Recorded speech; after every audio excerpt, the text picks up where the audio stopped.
இயேசுவுக்கே புகழ். மரியே வாழ்க. இயேசுவுக்கே புகழ். திருப்பாடல்கள் 100ஆம் அதிகாரம் 1வது வசனம்.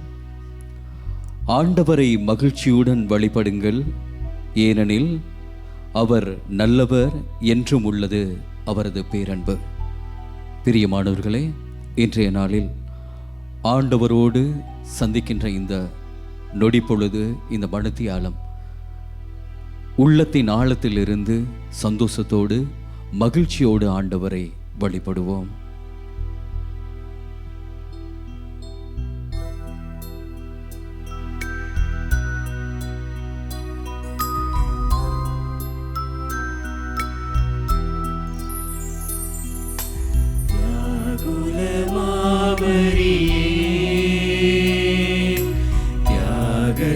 மாறாவே சிலுவை அடியிலே சிந்தை நொந்தழுதாயோ. இயேசுவுக்குள் பிரியமானவர்களே, லூக்கா 2ஆம் அதிகாரம் 19வது வசனத்தில் இடையர்களுக்கு வானதூதர் தோன்றி, அஞ்சாதீர்கள், தாவீதின் ஊரில் உங்களுக்காக மெஸ்ஸியா பிறந்திருக்கிறார். அதற்கான அடையாளங்களில் ஒன்றாக தீவன தொட்டியில் ஒரு துணியினால் சுற்றி இயேசு கிடத்தப்பட்டிருப்பதை நீங்கள் சாட்சியாக காணுவீர்கள் சொல்லி இடையர்களுக்கு சொல்றாங்க. இடையர்கள் அன்னை மரியாளிடத்தில் சென்று குழந்தையை பார்த்த பிறகு அன்னை மரியாளிடம் இந்த சம்பவத்தை சொல்லும் போது, அன்னை மரியாள் இந்த சம்பவத்தை தனது உள்ளத்தில் இருத்தி ஆழமாக தியானிக்கிறாங்க. அதே போல லூக்கா 2ஆம் அதிகாரம் 15வது வசனத்தில் இயேசு ஆண்டவர் 12 வயது இருக்கும் போது ஜெருசலேமில் வைத்து ஆலயத்தில் விட்டு தன் பெற்றோரை விட்டு காணாமல் போகும்போது 3 நாட்களுக்கு பிறகு அன்னை மரியாள் மீண்டும் இயேசு ஆண்டவரிடம் சென்று, எங்களை விட்டு எங்க போனீங்க, உங்களை நாங்கள் தேடணும்னு சொல்லும் போது, நீங்கள் ஏன் என்னை தேடினீர்கள் சொல்லி இயேசு ஆண்டவர் அன்னை மரியாளை பார்த்து கேட்கிறார். இந்த 2 சம்பவ வேளையிலும் அன்னை மரியாள் பதட்டப்படல, புலம்பிக் கொண்டு இன்னொரு நபரை தேடி போய் சொல்லல, அழுது புலம்பல. இந்த சம்பவங்கள் தங்களுடைய மனதில் வைத்து இருக்கி ஆழமாக தியானித்தாங்க. வருஷ கணக்கா மாச கணக்கா ஆண்டவரிடத்தில் மன்றாடி செபித்து கொண்டிருக்கக்கூடிய நீங்கள் அதற்கான பலன்களை எதிர்பார்த்து இன்னும் நடக்கலையேன்னு சொல்லி கத்தோலிக்க விசுவாசத்தை விட்டு வேறு வேறு வழிகள், வேறு வேறு முறைகளை தேடி எங்களுடைய வாழ்க்கையில் கடந்து போயிருக்கலாம். இன்று தாமதத்திற்கு ஒரு பதில் கிடைக்கக்கூடிய ஒரு நாள். அன்னை மரியாளினுடைய பரிந்துரையோடு இன்றைய வழிபாட்டில் நாங்கள் ஆண்டவருடைய விசுவாசத்தை ஆழமாக பெற்றுக்கொள்ள பொறுமையை கேட்டு இந்த பாடலில் பங்கு பெறுவோம்.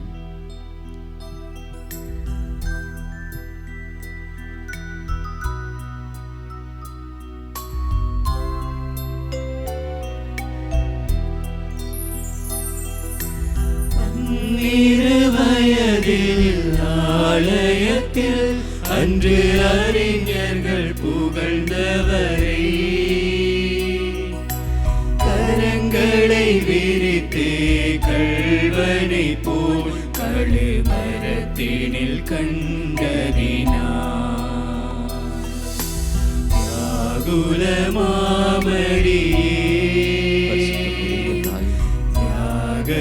உங்களுக்குள் இருந்த பொறுமையும் உங்களுக்குள் இருந்த விசுவாசமும் இதோ இன்றைய நாளில் ஆண்டவருடைய உன்னதமான வழிபாட்டில் பங்கு பெறுகின்ற எங்கள் ஒவ்வொருவருக்கும் ஆண்டவர் இன்றைய நாளில் நிறைவாய் கொடுக்கும்படியாக, எங்களுக்காக பரிந்து பேசும்படியாக உங்களிடத்தில் விசுவாசத்தோடு மன்றாடுகின்றோம்.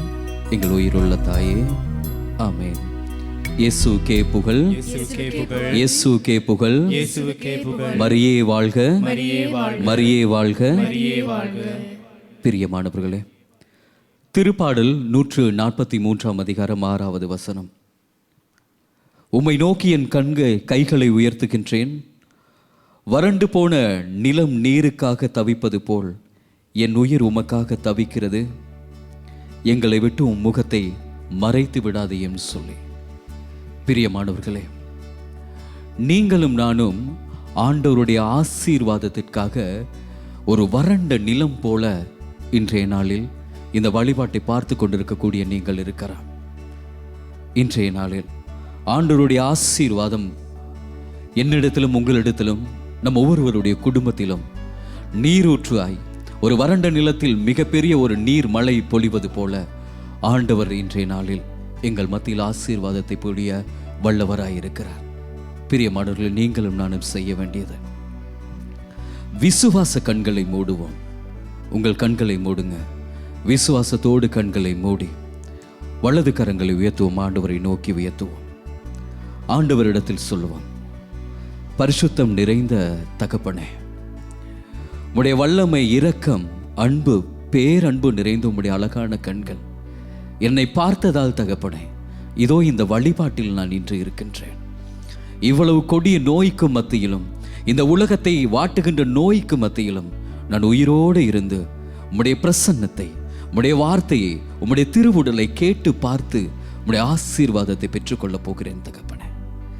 வல்லமை நிறைந்தவரே, இதோ நான் இருக்கின்ற குடும்பத்திலும், நான் படிக்கின்ற இடத்திலும், நான் தொழில் செய்கின்ற இடத்திலும், எனது பங்கிலும், எனது சமுதாயத்திலும் யாரும் அறியாத என்னை நீர் அறிந்து வைத்திருக்கிறீர் தகப்பனே. உம்மிடத்தில் துதித்து பாட, என் அன்பை உம்மிடத்தில் வெளிப்படுத்த, உம்முடைய அன்பை நான் நிறைவாய் பெற்றுக்கொள்ள இதோ உம்மை நோக்கி பாடுகிறேன் தகப்பனே. உம்முடைய அழகான கண்கள் என்னை இன்றைய தினமும் பார்க்கட்டும். ஆண்டவரே, என் வாழ்க்கை முடிந்துட்டுன்னு நினைச்சேன், இன்று மீள ஆரம்பிக்கப்பட போகிறது. ஹல்லேலூயா, ஹல்லேலூயா. ஆண்டவரே,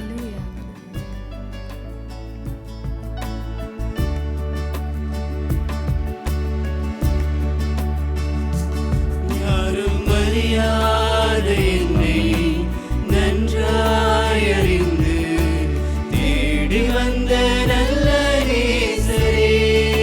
சேர்ந்து பாடுவோம். யாரும் அறியாத என்னை நன்றாய் அறிந்து தேடி வந்த நல்ல நேசரே. உம்மழகான கண்கள் என்னை கண்டதாலே முடிந்ததென்று நினைத்து நான் உயிர் வாழ்கின்றேன். உம்மழகான கண்கள் என்னை கண்டதாலே முடிந்ததென்று நினைத்து நான் உயிர் வாழ்கின்றேன். வல்லமை நிறைந்த ஆண்டவரே, எசாயா 66 அதிகாரம் 13வது வசனத்தில், தாய் தன் பிள்ளையை தேற்றுவது போல் நான் உங்களை தேற்றுவேன் என்று வாக்குறுதி கொடுத்தவரே. ரோமையர் 10 அதிகாரம் 11, 12வது வசனத்தில், உம்மீது நம்பிக்கை கொண்டு ஆண்டவரே உம்மை நோக்கி கரங்களை உயர்த்தி மண்டாடுபவர் அனைவரும் ஆண்டவரே வெட்கப்படுவதில்லை என்று வாக்குறுதி கொடுத்தவரே. இதோ இன்றைய நாளில் எங்களை நீர் தாயை போல தேற்ற வேண்டும் என்று சொல்லிய வல்லமை நிறைந்தவரே, உம்மை நோக்கி மண்டாடுகின்ற நாங்கள் எல்லோரும் வெட்கப்படாமல் ஆண்டவரே, கவலைக்கும் கஷ்டத்துக்கும் பதிலாக இரட்டிப்பும் மகிழ்ச்சியும் சந்தோஷத்தையும் பெற இதோ உம்மை நோக்கி துதிக்கிறோம் தகப்பனே. உம்மை நோக்கி செபிக்கிறோம் ஆண்டவரே. உம்முடைய வல்லமையான இரக்கத்தை நோக்கி செபிக்கிறோம் ஆண்டவரே. ஆண்டவரே, நாங்கள் சொல்லுகின்ற ஒவ்வொரு வார்த்தையும் ஆண்டவரே எங்கள் நாவில் இருந்து ஆண்டவரே உம்மிடம் வந்தாலும் என் உள்ளத்தில் இருந்து உம்மிடம் சொல்ல முடியாத எத்தனையோ சிக்கல்களும் எத்தனையோ தடங்கல்களும் நீர் அறிவீர் தகப்பனே. ஆண்டவரே, உம்முடைய பிரசன்னத்தை, உம்மோடு ஒன்றாய் சேரக்கூடிய அந்த துதி மகிமையை எங்களுடைய வாழ்க்கையில் அனுபவிக்க முடியாமல் தடையாய் இருக்கக்கூடிய எல்லாவற்றையும் என் நாசரேத்து இயேசுவின் நாமத்தினாலே இந்த நேரம் கட்டுகள் உடையப்படுவதாக. இதோ இதை பார்த்து கொண்டிருக்கின்ற ஒவ்வொரு குழந்தைகளின் மீது உம்முடைய துதிகின்ற வல்லமை ஆண்டவரே இப்போது நிரப்பப்படுவதாக. உம்மோடு ஆண்டவரே மனம் விட்டு பேசக்கூடிய ஒரு உறவு முறை எங்களுக்குள் இன்றைய நாளில் உருவாக்குவதாக தகப்பனே, உருவாக்குவதாக. ஆமென்.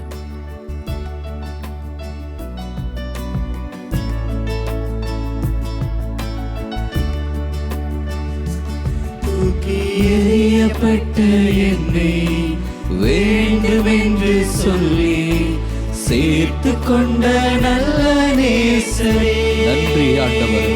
நன்றி தகப்பனே. என்னை ஏற்றுக்கொண்டதுக்கு நன்றி ஆண்டவரே. உம் அன்புக்கு நன்றி ஆண்டவரே. நன்றி இயேசு. சேர்ந்து பாடுவோம். அழகான கண்கள் என்னை கண்டதாலே நன்றி தகப்பனே. முடிந்ததென்று நினைத்த நான் உயிர் வாழ்கின்றேன். நன்றி ஆண்டவரே. அழகான கண்கள் என்னை கண்டதாலே முடிந்ததென்று நினைத்த நான் உயிர் வாழ்கின்றேன். பிரியமானவர்களே, பரிசுத்தமான ஆவியானவர் எங்களிடத்தில் இருக்கும்போது எங்களுடைய வாழ்க்கையிலும் எங்களுடைய குடும்பத்திலும் விடுதலை இருக்கிறது. பிரியமானவர்களே, எங்களுடைய வாழ்க்கையில் நீங்களும் நானும் இது போன்ற எத்தனையோ குணமாக்குதல் வழிபாடு, இல்லைன்னு சொன்னால் ஞாயிறு திருப்பலி, எத்தனையோ வழிபாட்டுகளில் நீங்களும் நானும் பங்கு பெற்று இருப்போம். மணித்தியால கணக்காக நீங்களும் நானும் குடும்பத்தில் செபம் சொல்லியிருக்கலாம். நீங்களும் நானும் எதிர்பார்க்கின்ற அந்த ஆசீர்வாதம், நீங்களும் நானும் எதிர்பார்க்கின்ற அந்த ஆண்டவருடைய அன்பு, நீங்களும் நானும் எதிர்பார்க்கக்கூடிய அந்த விடுதலை எங்களுடைய வாழ்க்கையில் இன்னும் கிடைக்காமல் இருப்பதற்கு நிறைய காரணங்கள் இருக்கிறது. அதில் மிக மிக முக்கியமான காரணம், ஆவியானவர் உங்கள் மத்தியிலும் என் மத்தியிலும் எங்கள் ஒவ்வொருவருடைய குடும்பத்தில் மத்தியிலும் ஆவியானவருடைய பிரசன்னம் இல்லாதது மிகப்பெரிய தடையாக இருக்கிறது. பிரியமானவர்களே, ஆவியானவர் எங்கு இருக்கின்றாரோ அந்த இடத்தில் விடுதலை ஒன்று சொல்லி ஆண்டவர் வாக்குறுதி கொடுத்திருக்கிறார்.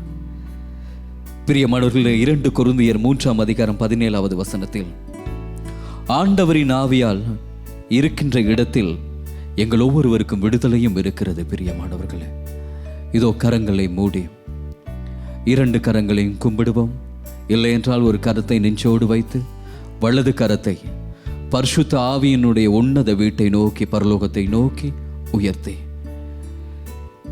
ஆண்டவர் இன்றைய நாளில் எங்களுக்கும் எங்களுடைய குடும்பத்துக்கும் தன்னுடைய ஆவியை நிறைவாக பொழியும்படியாக வாரும் தூய ஆவியேன்னு சொல்லி ஆண்டவரை நோக்கி நாங்கள் விசுவாசத்தோடு கேட்போம்.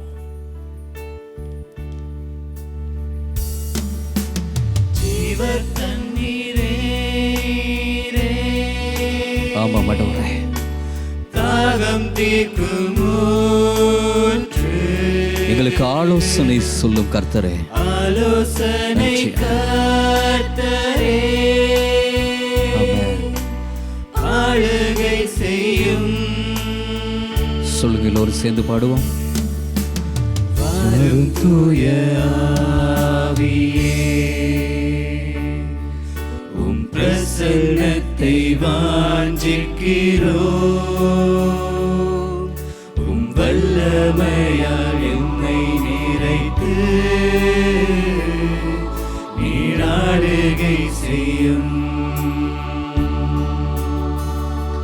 பிரியமானவர்களே, 2 தீமோத்தேயும் 1:7 வசனத்தில் ஆண்டவர் எங்களுக்கு கொடுக்கப்பட்டிருக்கின்ற ஆவி பயந்து ஓடி ஒளிகின்ற ஆவி அல்ல,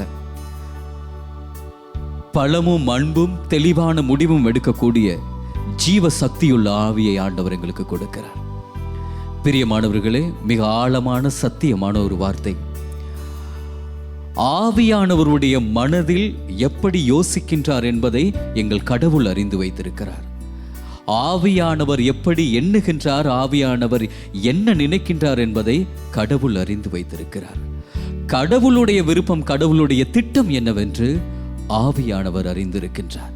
பிரியமானவர்களே, நீங்களும் நானும் ஆவியானவரை பெற்றோம் என்றால் கடவுளினுடைய இரக்கத்தில், அவருடைய அன்பில், அவருடைய ஆசீர்வாதத்தில், அவருடைய திட்டத்தில் இடம் பிடித்தவர்களாக நீங்களும் நானும் மாறப்போகிறோம். அக்கினியானவரே, இதோ ஆவியானவரை நோக்கி ஒரு செபிப்போம். அக்கினியான ஆவியானவரே, விசுவாசத்தோடு செபிக்கின்ற மக்கள் மத்தியில் பெருங்காற்றாய் வீசுபவரே, வல்லமையையும் ஆசீர்வாதத்தையும் பெருமழையாய் பொழிய உன்னதராய் இருப்பவரே, இதோ எங்கள் மத்தியில் இறங்குவீராக. ஆசீர்வாதமான மழையை இன்றைய நாளில் இதோ இந்த வழிபாட்டோடு இணைந்திருக்கின்ற ஒவ்வொருவருக்கும் கொடுப்பீராக. தகப்பனே, கொடுங்காண்டவரே.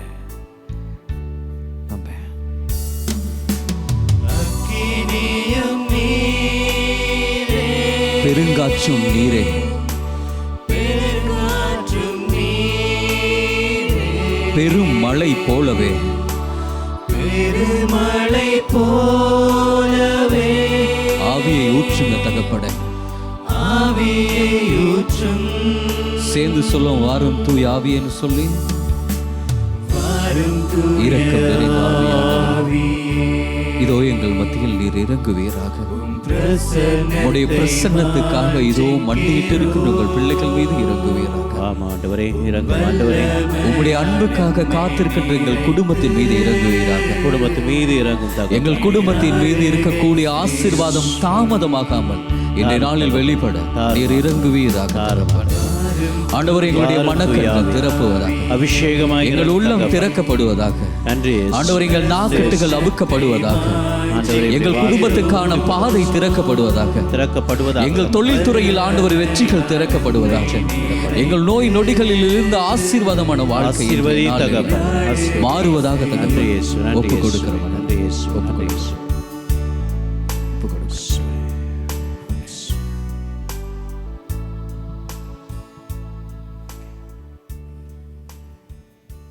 புனித யோவான் எழுதிய நற்செய்தியிலிருந்து வாசகம்.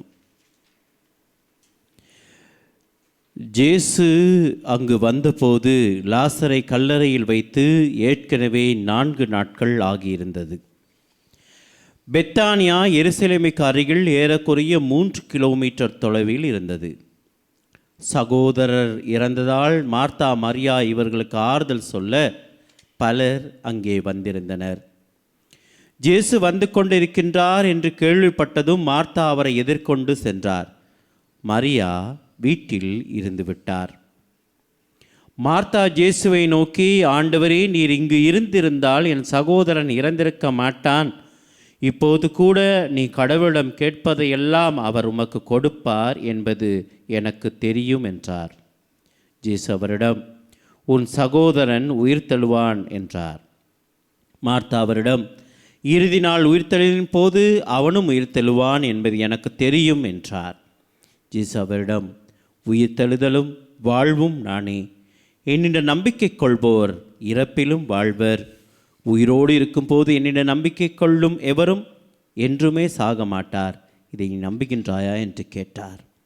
மார்த்தா அவரிடம், ஆம் ஆண்டவரே, நீரே மெசியா, நீரே இறைமகன், நீரே உலகுக்கு வர இருக்கின்றவர் என நம்புகின்றேன் என்றார்.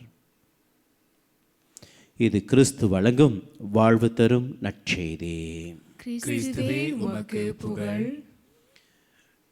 கிறிஸ்துவுக்குள் மிகவும் பிரியமான சகோதர சகோதரிகளே, நாங்கள் அனைவரும் இன்ஸ்டன்ட் உலகில் வாழ்ந்து கொண்டிருக்கின்றோம். அதாவது முன்பெல்லாம் ஏதாவது ஒரு தேவை ஏற்படும் பொழுது அந்த தேவையை பூர்த்தி செய்ய நாங்கள் நிறைய நேரம், நிறைய காலம் எடுக்கின்றோம்.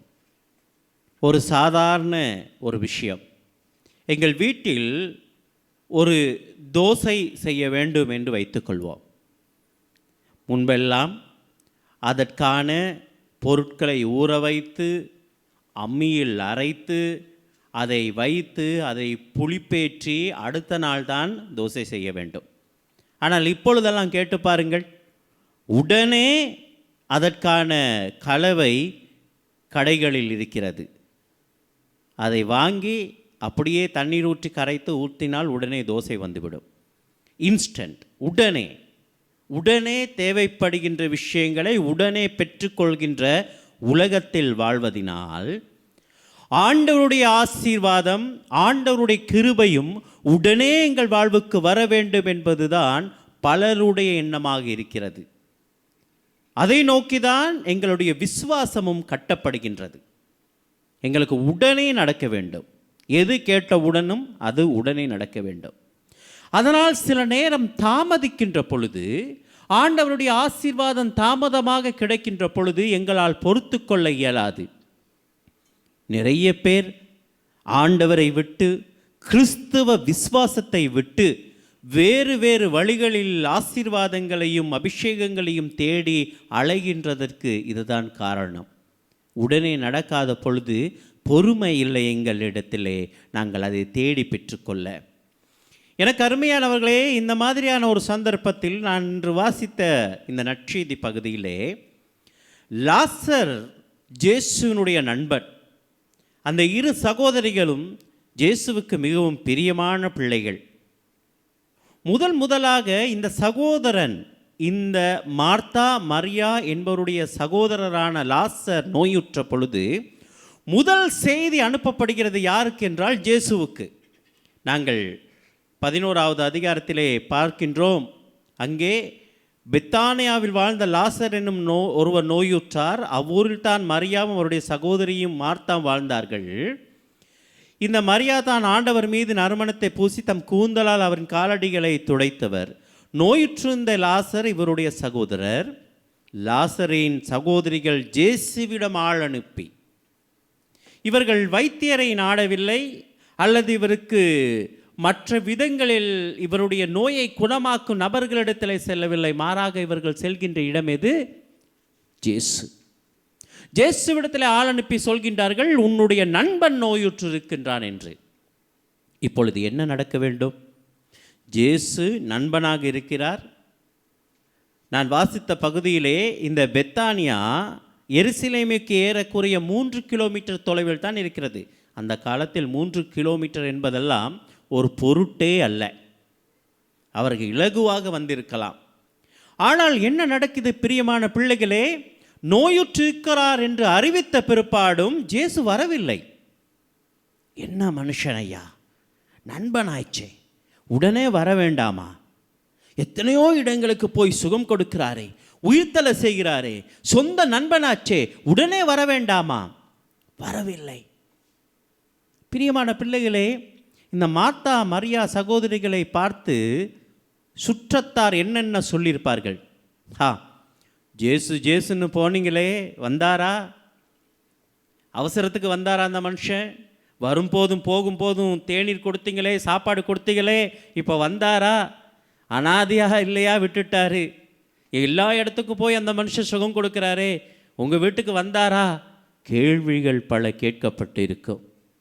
எனக்கு அருமையானவர்களே, இதே கேள்வியை என்னிடத்திலும் உங்களிடத்திலும் பலர் கேட்பார்கள். நாங்கள் பிரச்சனையோடும் சிக்கல்களோடும் இருக்கும் பொழுது, வேதனையோடும் கண்ணீரோடும் இருக்கும் பொழுது, ஜெபமாலையை தூக்கி கொண்டு ஜெபித்தீர்களே, கோயிலுக்கு சென்றீர்களே, கடவுளே கடவுளே என்று உங்களை அர்ப்பணித்தீர்களே, அவருக்காக பாடற்குழாமில் இணைந்தீர்களே, அவருக்காக நீங்கள் பலவிதமான நன்மைகளை செய்தீர்களே, கோயில் திருவிழாக்கு முன்னின்று உழைத்தீர்களே, எல்லா புனிதர்களிடத்தில் உங்கள் மன்றாட்டுகளை சமர்ப்பித்தீர்களே, உங்கள் வாழ்வில் பிரச்சனையின் போது அவர் வந்தாரா? இந்த கேள்வி இன்றும் எங்களிடத்திலே கேட்கப்படுகிறது. எங்கள் பிரச்சனையின் போது அவர் நின்றாரா? அவர் சுகம் கொடுத்தாரா? அந்த பிரச்சனைகளிலிருந்து தூக்கி விட்டாரா? எனக்கு அருமையானவர்களே, சரி, இந்த இயேசு நண்பன் நோயுற்றிருக்கும் பொழுது வரவில்லை. இப்பொழுது என்ன நடக்கிறது? நண்பன் இறந்து விட்டார். பிரியமானவர்களே, விவிலியம் அழகாக சொல்கிறது. 11வது அதிகாரம் 17வது வசனத்திலே, இயேசு அங்கு வந்தபோது லாசரை கல்லறையில் வைத்து ஏற்கனவே 4 நாட்கள் ஆகிறது. சரி, இந்த மனுஷன் நோயுற்றிருக்கும் போது வரலப்பா, செத்தோன சரி வந்தாரா? சாவுக்கும் வரவில்லை. என்ன மனுஷன், இப்படி ஒரு மனுஷன் இருப்பாரா? செத்துப்போன நண்பனை பார்க்க கூட அவருக்கு நேரம் இல்லையா? வரலையா? எனக்கு அருமையானவர்களே, இப்படிப்பட்ட ஒரு சூழ்நிலையில் தான் நாங்கள் சோதிக்கப்படுகின்றோம். ஆண்டவரை பற்றி கொண்டு வாழ அழைக்கப்படுகின்றோம். சரி, ஏன் இந்த இயேசு வரவில்லை? இப்போ கிட்டத்தட்ட என்ன நடக்கிறது என்றால், இயேசு அங்கே வந்த போது ஏற்கனவே லாசரை கல்லறையில் வைத்து 4 நாட்கள். அப்பொழுது நான் கேட்கின்ற கேள்வி, எத்தனை நாட்களுக்கு பிற்பாடு இயேசு இந்த குடும்பத்தை சந்திக்கிறார்? எனக்கு அருமையானவர்களே, அவர் இறந்து 7 நாட்கள் ஆகிறது இயேசு இந்த குடும்பத்தை சந்தித்த பொழுது. இது எங்கே கணக்கு வருகிறது என்றால், யூதர்களுக்கு ஒரு முறை இருந்தது, இறந்து 3 நாட்கள் அந்த உடலை வைத்திருப்பார்களாம். ஏனென்றால் அவர்களிடத்தில் ஒரு ஐதீகம் இருந்தது. 3 நாட்கள் சில நேரம் அந்த ஆன்மா சுற்றி சுற்றி இருந்து சில நேரம் உயிர்த்தெழுதல் நடைபெறும் என்ற அந்த விசுவாசம் அவர்களுக்கு இருந்தது. ஆனால் 3 நாட்களுக்கு பிற்பாடு எந்த காரணத்துக்காகவும் எவனும் உயிர்த்தெழ மாட்டான், இது சாத்தியமே இல்லை என்பதுதான் அவருடைய விசுவாசம், ஐதீகம். ஆனால் இங்கே என்ன நடக்கிறது? அவன் இறந்து 3 நாட்கள், கல்லறையில் வைத்து ஏற்கனவே 4 நாட்கள், மொத்தம் 7 நாளைக்கு பிற்பாடு வர்றார். அதனால்தான் சொல்லப்படுகிறது என்னவென்றால், கல்லறைக்கு செல்கின்ற பொழுது ஐயோ வேண்டாம், நாற்றம் அடிக்குமே என்று சொல்கின்றார்கள், கல்லறையை திறக்க வேண்டாம் என்று சொல்கின்றார்கள். இது நடக்கவே நடக்காது, அது அந்த பிணம் அழுகிவிட்டது என்று சொல்லப்படுகிறது இயேசுவுக்கு. பிரியமான பிள்ளைகளே, ஆனால் இயேசு அங்கு வந்த பொழுது, பேசிய பொழுது, இயேசுவை அந்த குடும்பம் சந்தித்த பொழுது அற்புதம் நிகழ்கிறது. லாசரை உயிரோடு கொண்டு வருகிறார்.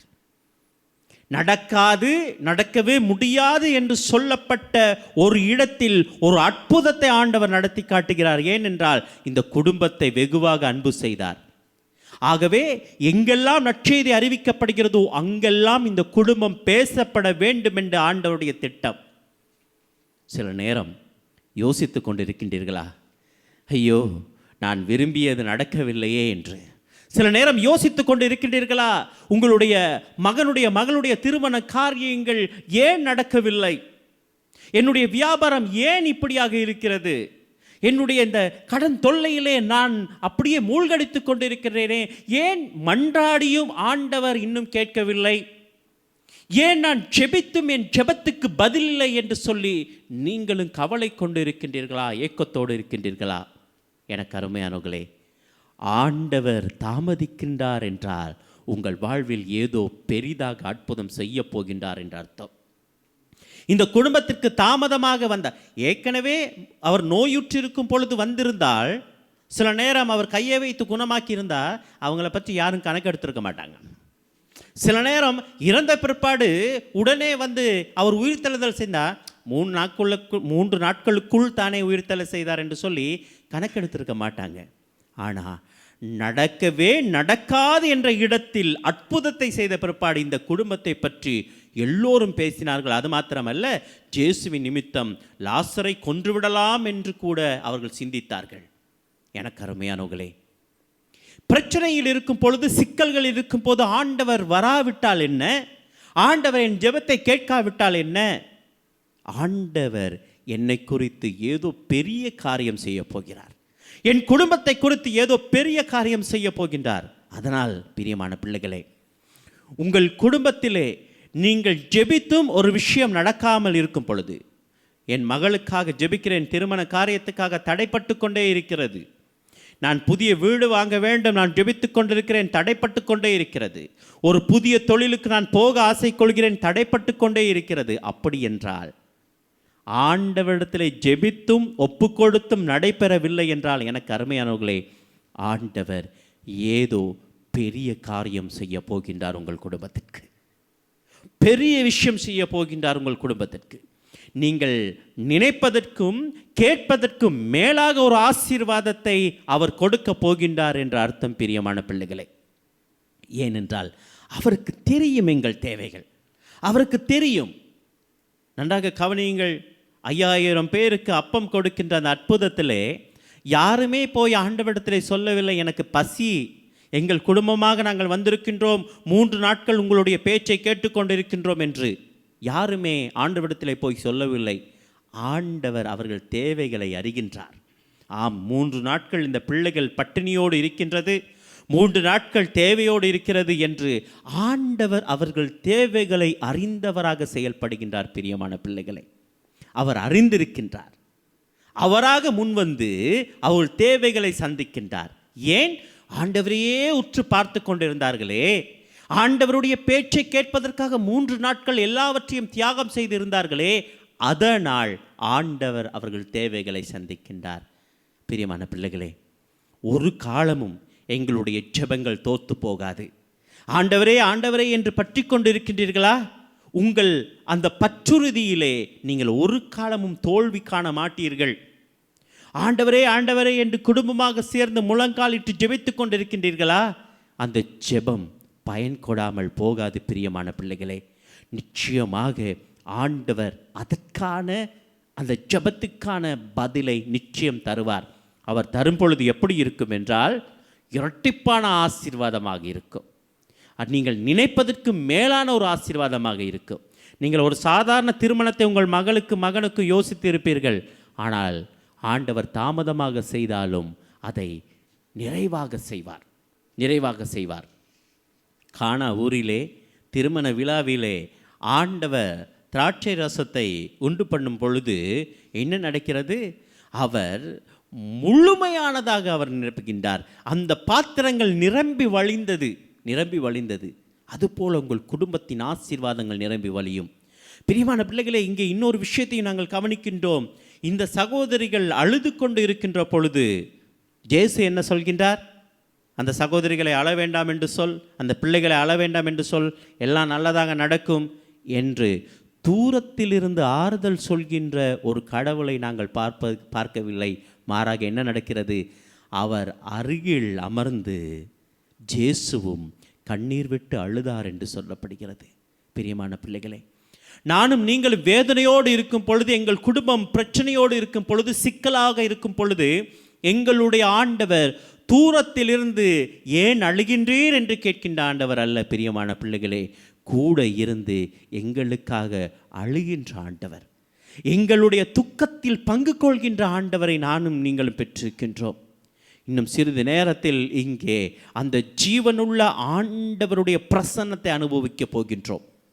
அந்த ஜீவனுள்ள ஆண்டவருடைய பிரசன்னத்தை அனுபவிக்கின்ற பொழுது, பிரியமான பிள்ளைகளே, இதுவரை தாமதமாக எங்கள் வாழ்வில் தடைப்பட்ட ஆசீர்வாதங்கள், சில நேரம் இது நடக்காது என்று நாங்கள் ஓரத்திலே தூக்கி போட்ட எங்களுடைய வியாபாரமாக இருக்கலாம், அல்லது என் மகளுடைய திருமண காரியமாக இருக்கலாம், நாங்கள் தூக்கி போட்ட விஷயமாக இருக்கலாம். ஒரு வீடு வாங்க வேண்டும் என்று நினைத்தேன், ஆனால் அது சரி வராது, அது காலம் தாழ்த்தி விட்டது, இங்கே அழுகிவிட்டது, இந்த பிணம், இந்த உடல் அழுகிவிட்டது, நாற்றம் அடிக்கும் என்று சொல்லி ஓரம் கட்டப்பட்ட விஷயத்தில் அற்புதம் செய்த அதே ஆண்டவர், நீங்கள் ஓரம் கட்டிய விஷயங்கள், இனிமேல் நடக்கவே நடக்காது என்று சொல்லி தீர்மானித்த விஷயங்களை எல்லாம் ஆண்டவர் நடக்க செய்வார். பிரியமான பிள்ளைகளே, அதனாலே எதையெல்லாம் ஓரம் கட்டி இருக்கின்றீர்களோ, எதையெல்லாம் இனிமேல் நடக்காது என்று சொல்லி நீங்கள் தூக்கி போட்டிருக்கின்றீர்களோ, அந்த விஷயங்களை எல்லாம் நாங்கள் எடுப்போம்.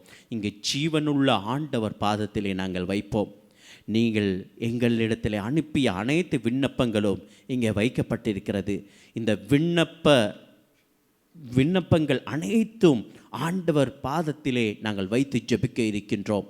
அத்தோடு நீங்கள் நினைக்கின்ற எல்லா காரியங்களையும் ஆண்டவர் முன் வையுங்க. எதெல்லாம் நடக்காது என்று நினைக்கின்றீர்களோ, ஆண்டவர் தாமதிக்கின்றார் என்று நினைக்கின்றீர்களோ, அத்தனை விஷயங்களையும் ஆண்டவர் முன் வைத்து நாங்கள் ஜெபிக்கப் போகிறோம். பிரியமான பிள்ளைகளே, அவர் அற்புதத்தின் கடவுள், அவர் ஆசீர்வாதத்தின் கடவுள், அவர் எங்களுக்காக பரிந்து பேசுகின்றார். மகனே, மகளே, உன் வாழ்வில் நிகழ்ந்தது என்ன என்று விசாரிக்கின்ற ஆண்டவராய் இருக்கின்றார். ஆகவே ஆண்டவர் தாமதிக்கும் பொழுது நாங்கள் ஆண்டவரை விட்டு பிரிந்து போக வேண்டும் என்று அவர் நினைப்பதில்லை. சில நேரம் நாங்கள் இந்த இலகுவான விஷயங்களுக்கு பழகி போனதனால், இன்ஸ்டண்ட்டாக கிடைக்கின்ற விஷயங்களுக்கு பழகி போனதனால், சில நேரம் எங்கள் ஜெபங்களும் உடனடியாக நடக்க வேண்டும், உடனடியாக நிறைவேற வேண்டும் என்று சொல்லி நாங்கள் நினைத்து கொண்டிருப்போம். ஆனால் ஆண்டவர் சில நேரம் தாமதிக்கின்றார் என்றால் அந்த தாமதத்திற்கு அர்த்தம் உண்டு. அந்த தாமதம் எங்கள் வாழ்வை பற்றி, எங்கள் குடும்பத்தை பற்றி அனைவரும் பெருமையாக கதைக்கின்ற அந்த நாளை உதயமாக்க வேண்டும் என்று ஆண்டவர் விரும்புகின்றவராயிருக்கின்றார். ஆகவே பிரியமான பிள்ளைகளே, அனைத்து விஷயங்களையும் ஒன்று திரட்டி நாங்கள் ஜீவனுள்ள ஆண்டவர் முன் வைக்கப் போகிறோம். எங்கள் முன் பிரசன்னமாக இருக்கிற ஆண்டவர் உங்கள் ஒவ்வொருவரையும் தொட்டு தூக்கப் போகின்றார், தொட்டு குணமாக்கப் போகின்றார். நீங்கள் போடப்பட்ட இது வேண்டாம் அல்லது இது நடக்காது என்று நீங்கள் வேறாக பிரித்த காரியங்களை எல்லாம் ஆண்டவர் உங்கள் வாழ்வில் செயல்படுத்தப் போகின்றார். அன்று லாசரை 4 நாட்கள் கல்லறையில் இருந்த லாசரை உயிர்ப்பித்த அதே ஆண்டவர் உங்கள் வாழ்வையும் புதுப்பிக்கப் போகின்றார். நம்பிக்கை விசுவாசத்தோடு அவர் முன் முழங்கால் இடுவோம். நம்பிக்கை விசுவாசத்தோடு அவர் முன் வருவோம். நிச்சயமாக அவர் உங்கள் தேவைகளை எல்லாம் சந்தித்து எதிர்பாராத ஒரு ஆசீர்வாதத்தை உங்களுக்கு கொடுக்க இருக்கிறார். நம்பிக்கையோடு அவர் பாதம் போவோம். எங்கள் குறை குற்றங்களை எல்லாம் முதலில் அவரிடத்தில் ஒப்படைத்து மன்னியும் ஆண்டவரே, எங்களை மன்னித்து ஏற்றுக்கொள்ளும், எங்கள் குறை குற்றங்கள் உம்முடைய ஆசீர்வாதத்துக்கு தடையாக இருக்கக்கூடாது என்று சொல்லி அவர் முன் எங்கள் குறை குற்றங்களை எல்லாம் நாங்கள் ஒப்பு கொடுத்து ஆண்டவருடைய ஆசீர்வாதத்தை இப்பொழுது நாங்கள் பெற்றுக்கொள்வோம்.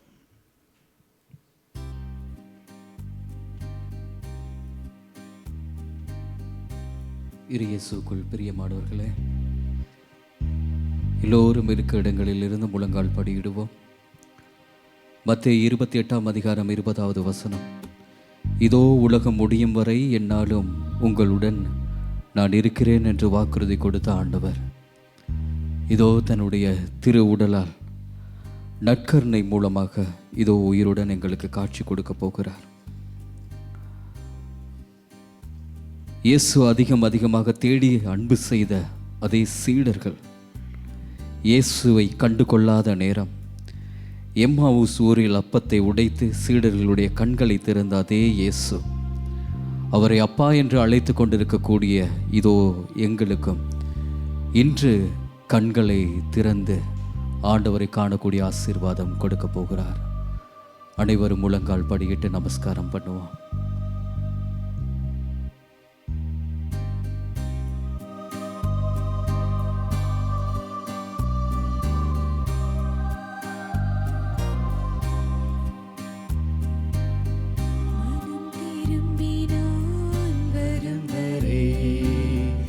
என்னை பார்த்திருந்தீர், பாவி என்னை தள்ளிவிடாமல் அனைத்து முத்தமிட்டீர்.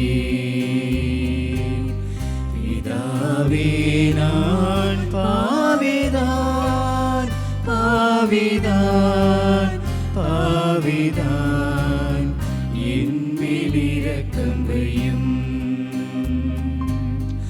பிதாவே நான் பாவிதான், பாவிதான், பாவிதான், என் மேல் இரக்கம் வையும்,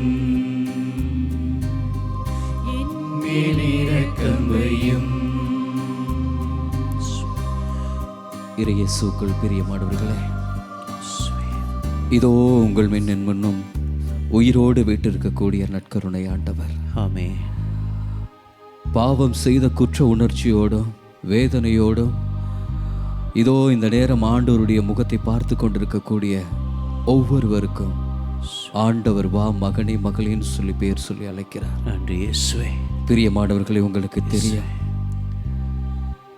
விபச்சாரத்தில் ஈடுபட்ட விபச்சாரத்தில் பிடிப்பட்ட பெண்ணை இந்த பெண்ணுக்கு தண்டனை வழங்குங்கன்னு சொல்லி இயேசு ஆண்டவரிடத்தில் கொண்டு வந்த நேரம் இயேசு ஆண்டவர் அவர்களிடத்தில் உங்களுள் பாவம் செய்யாதவர் முதலில் இந்த பெண் மேல் கல்லெறியட்டும்னு சொல்லி சொன்னார். திரும்பி பார்த்த நேரம் யாரும் அந்த இடத்தில் இல்லை. பிரியமானவர்களே, இந்த நேரம் எங்கள் இயேசு ஆண்டவருடைய உன்னதமான பாசம் வெளிப்பட்ட நேரம். பிரியமானவர்களே, ஊரும் உலகம் விபச்சாரி என்று பெயர் சொல்லி அசிங்கமான வார்த்தைகளும் கெட்ட வார்த்தைகளும் இந்த உலகத்தில் எப்படி காயப்படுத்த முடியுமோ அப்படியான வார்த்தைகள் அனைத்தையும் பயன்படுத்தி அந்த பெண்ணை காயப்படுத்திய நேரம் என் இரக்கத்தின் ஆண்டவர், என் அன்பின் ஆண்டவர், எங்கள் மீது அளவுக்கு அதிகமான உயிரான பாசம் வைத்திருக்கக்கூடிய இயேசுவின் திரு வாயில் இருந்து வெளிவந்த சொல் விபச்சார பெண்ணை நோக்கி சொன்ன வார்த்தை, இயேசு சொன்ன வார்த்தை, அம்மா அவர்கள் எங்கே? நீர் குற்றவாளி என்று எவரும் தீர்ப்பிடவில்லையேன்னு சொல்லி. ஆமென். பிரியமானவர்களே, உலகம் சுமத்திய குற்றத்தோடு இருக்கும்போது இயேசு பெயர் சொல்லி அழைத்தது அம்மான்னு சொல்லி. நன்றி இயேசு. இதோ குறைகளோடும் வேதனைகளோடும் பாவத்தோடு இருக்கக்கூடிய உங்களையும் என்னையும் மகனே மகளே அம்மா என்று இயேசு ஆண்டவர் அழைக்கிறார். நன்றி இயேசுவே. உங்கள் குற்றம் குறைகளை கண்ணீரோடு முழு மனதோடு சொல்லுங்க. இயேசு தெய்வமே, இந்த உலகத்தின் பார்வையில் நான் தேடி சென்று உம்மை பிரிந்துட்டேன் தகப்பனே. இன்றோ உமது திருமுகத்தை பார்க்கிறேன். என் குற்றங்கள், என் வேதனைகள், என் பாவங்கள் ஆண்டவர் எல்லாவற்றையும் மன்னித்து என்னை நீர் அரவணைத்துக் கொள்ளும். உம் அணியில் உம் தோள் மீது என்னை சாய்த்துக் கொள்ளும் சொல்லி சாய்த்துக் கொள்ளுங்க. உங்கள் குற்றங்களை ஒப்புக் கொடுங்க, ஒப்புக் கொடுப்போம்.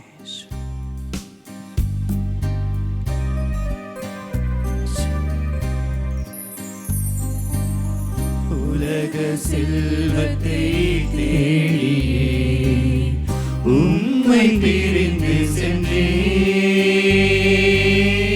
உண்மை செல்வம் நீரே என்று இன்று கண்டு இயேசுவே, நான் பாவி இயேசுவே.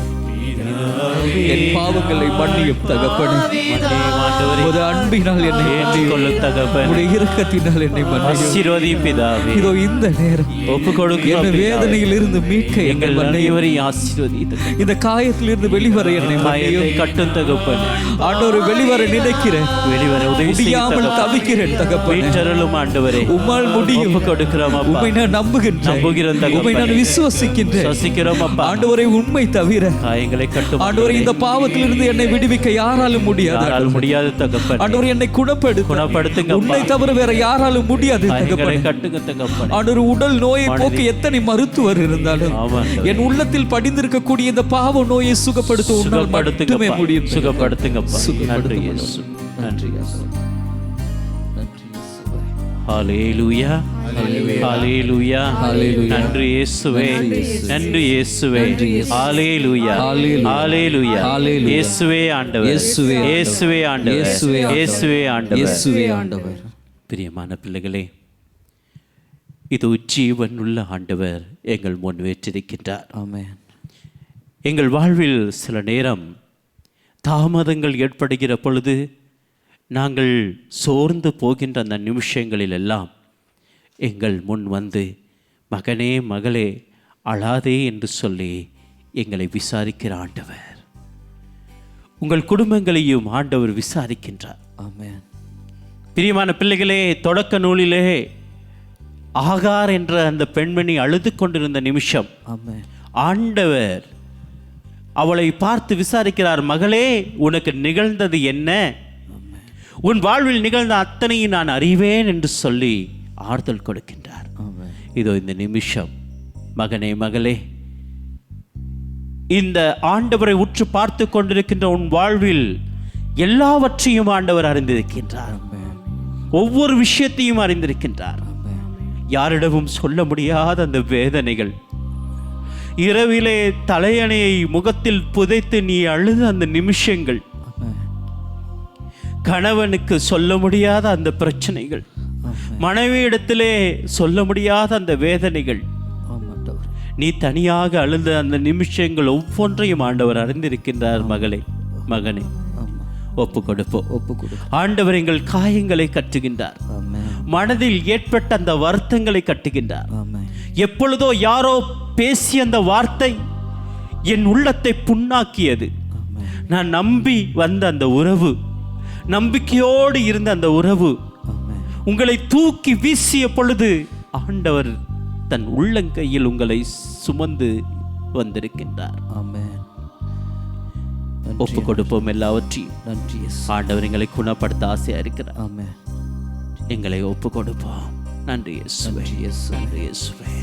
நன்றி. இயேசுவே. Thank you, Jesus. Praise you, Jesus.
என் வாழ்விலும் நான் முடக்கத்தில் போட்ட பல விடயங்கள் இருக்கிறதப்பா. ஆமென்.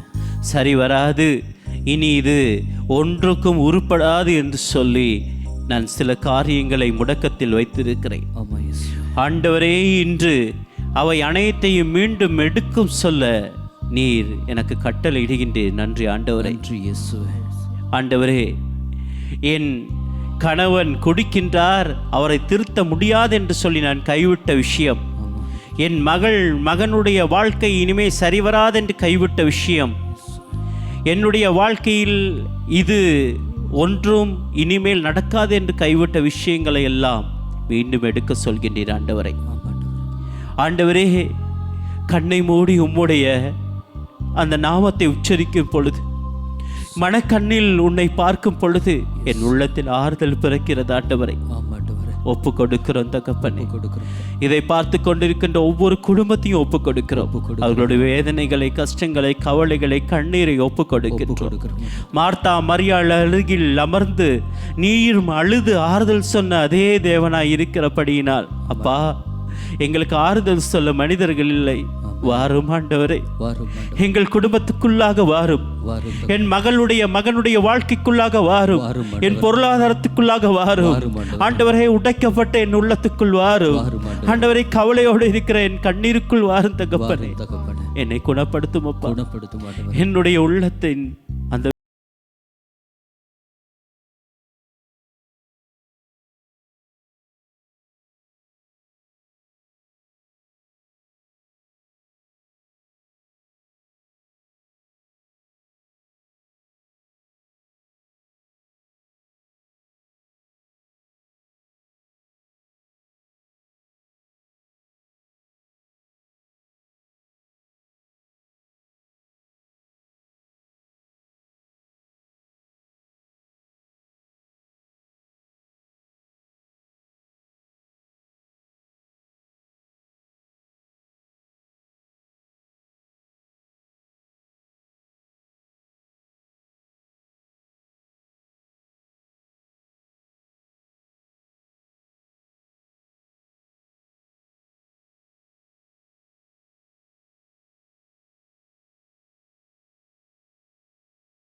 குடும்ப பாரத்தோடும் இருக்கிற ஒவ்வொரு குடும்பங்களையும் ஒப்பு கொடுக்கிறோம் அப்பா. ஆண்டவர், உமது அன்பு பெரிது ஆண்டவரே. சிலுவையில் நீர் சிந்தி அந்த இரத்தம் பெரிதப்பா. அந்த இரத்தம் இதோ இந்த வழிபாட்டை பார்த்து கொண்டிருக்கின்ற ஒவ்வொரு குடும்பத்தின் மீதும் தெளிக்கப்படுகப்பா. ஆண்டவரே, நீ கரத்தை விரித்து உன்னுடைய உயிரை தியாகம் செய்தது நாங்கள் வாழ வேண்டும் என்பதற்காக, நாங்கள் சௌபாகியமாக வாழ வேண்டும் என்பதற்காக, நாங்கள் குறையுள்ளவர்களாக இருக்க வேண்டும் என்பதற்காக. ஆண்டவரே, அந்த குறைகள் அனைத்து நீக்கப்பட்டவர்களாக உம்முடைய அன்பை சுவைக்க வேண்டும் என்பதற்காக ஆண்டவரே, நீ கரத்தை அந்த சிலுவையிலே விரித்தீரே அப்பா. ஜீவனுள்ள ஆண்டவராய் இருப்பதினாலே இதோ இந்த நிமிஷம் எங்கள் கண்களை திறந்தருளும் அப்பா. திறக்கணும் ஆண்டவரே. விசுவாச கண்களை திறகும் தகப்பனே. ஆண்டவரே, நீர் தாமதித்தாலும் என்னை கைவிடுகின்றவர் அல்ல என்பதை அறிந்து கொள்ள செய்யும் அப்பா. எங்கள் குடும்பங்களில் அந்த அற்புதம் நிகழ்வதாக ஆண்டவரே. என்னுடைய மகள் சில நேரம் விசுவாசத்திலிருந்து பிறழ்ந்து வாழ்ந்து கொண்டிருக்கின்றாங்கப்பா. வேறு வேறு உலக காரியங்களை நோக்கி போகின்றார்கள். ஆண்டவரே, ஆண்டவரே, மனம் திருந்தி அவர்கள் வரும்படியாக செய்தரலும். காலம் தாழ்ந்தாலும் ஆண்டவரே, நீர் வாக்களித்தது நிறைவேறும் என்பதனை அறிந்து கொள்ள செய்தரலும் தகப்பனே. ஆண்டவரே, ஆபிரகாமுடைய வாழ்விலே நீர் வாக்களித்தீர். அவர் 75 வயது இருக்கும் பொழுது குழந்தை பிறக்கும் என்று வாக்களித்தீர். ஆனால் ஆண்டவரே, தாமதமாகி தாமதமாகி தாமதமாகி அவருக்கு 100 வயதை எட்டியதே. ஆண்டவரே, அப்பொழுதும் நீர் கொடுத்த அந்த வாக்குறுதியிலிருந்து மீறவில்லை தகப்பனே. அதே வாக்குறுதி எங்களுக்கு கொடுத்திருக்கிறேன். நம்பிக்கையோடு ஒப்பு கொடுக்கிறோம் அப்பா. ஆண்டவரே, எங்கள் உள்ளத்தில் குடியேறும் அப்பா. ஆண்டவரே, எங்கள் குடும்பத்தின் மீது உம்முடைய ஆசீர்வாதத்தை பொழியும் ஆண்டவரே. நன்றி இயேசுவே, நன்றி இயேசுவே, நன்றி ஆண்டவரே.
கண்டே உன்முக அன்பில் உருகி போகிறேன்.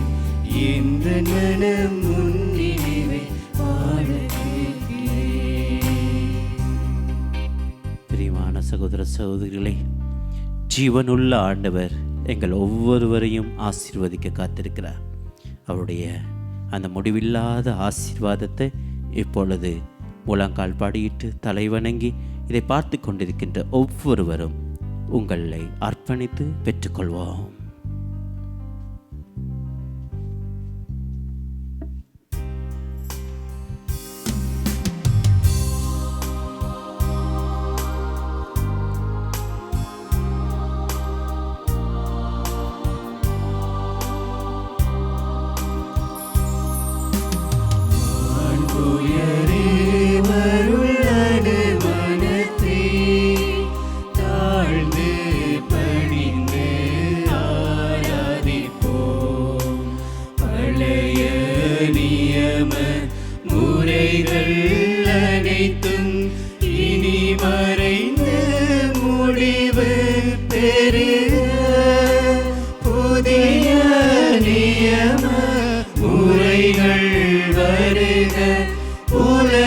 புலன்களாலே மனித நிதனை அறிய இயலா குறையை நீக்க விசுவாசத்தின் உதவி பெருக மாண்புயரே வருள்ளனு மனதே.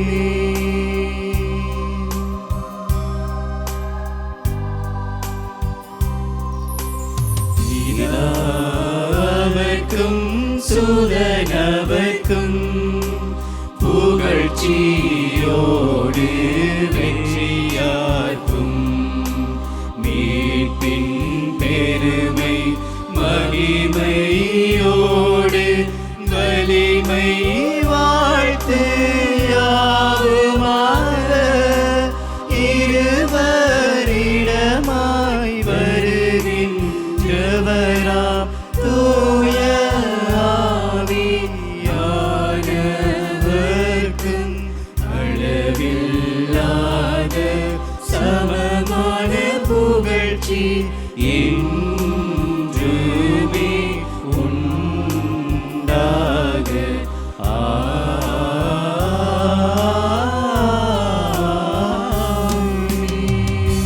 பரலோக அப்பத்தை அவர்களுக்கு எடுத்து கொடுத்தருளினீர். அதிலே சகல மதுரமும் இன்பமும் உண்டாயிருந்தது. ஜெபிப்போமாக. இறைவா, இந்த திருவட்சாந்திரமுடைய திருப்பாடுகள் நினைவை எங்களுக்கு விட்டு சென்றீர். முத்திரு உடல் திரு மறைப்பொருளை வணங்கும் நாங்கள் உமை இடைவிடாது பற்றி கொண்டு வாழவும் நீர் தருகிற அருளாசிற்கு சொந்தக்கார பிள்ளைகளாக மாறவும் அருள் செய்தருளும்.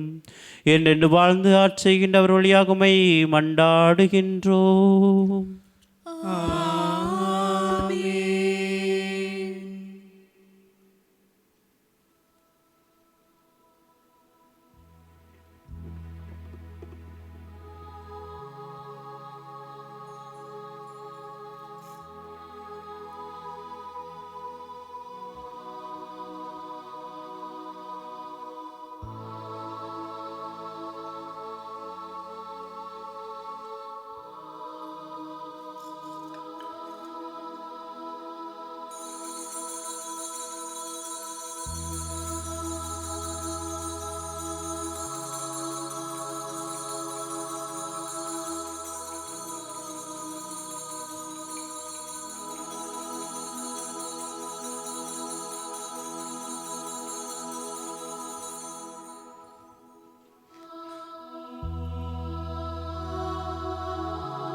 ஸ்துதிக்குரிய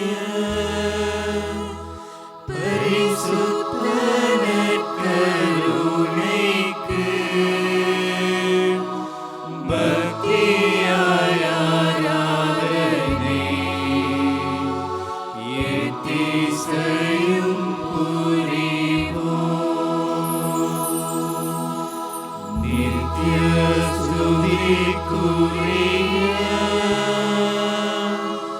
பரிசுத்த கருணைக்கு பக்தியாய் ஆராதனை எத்திசையும் புரிவோம். நித்ய ஸ்துதிக்குரிய பரிசுத்த நற்கருணைக்கு பக்தியாய் ஆராதனை எத்திசையும்